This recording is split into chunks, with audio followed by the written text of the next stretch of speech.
সুজিত বসুর বিরুদ্ধে পুর নিয়োগ দুর্নীতিতে যুক্ত থাকার অভিযোগ করেছে ইডি, যেখানে চাকরি বিক্রি করা হয়েছিল একেবারে রেড চার্ট ধরে ধরে।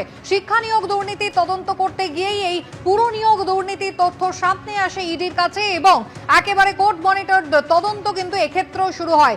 এক একটা পদের জন্য এক একটা টাকা ধার্য করা হয়েছিল এবং সেই হিসাবে চাকরি বিক্রি করা হয়েছিল, যাতে নাম জড়িয়েছিল সুজিত বসু। দক্ষিণ দমদম পুরসভায় ভাইস চেয়ারম্যানের পদে তিনি ছিলেন এবং নয় করে অন্তত 150টি পদে তিনি বেআইনিভাবে 150 জনকে চাকরি দিয়েছিলেন। তার বিরুদ্ধে এমনটাই অভিযোগ।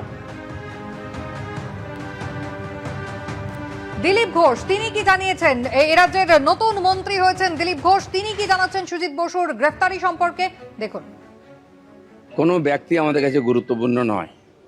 পুরো দুর্নীতি হয়েছে 15 বছর ধরে, সেই ত্রিফলা থেকে আরম্ভ করে তা তদন্ত হবে। মানুষের এটা অধিকার আছে, তাদের টাকা যারা চুরি করেছে তাদেরকে শাস্তি দেওয়ার আর অধিকার আছে। সেই জন্য সরকার এসছে, সরকারের দায়িত্ব দুর্নীতিবাজদেরকে আইনের সামনে নিয়ে আসা। প্রশাসন সেই কাজটা করবে, আইন তাদেরকে সাজা দেবে।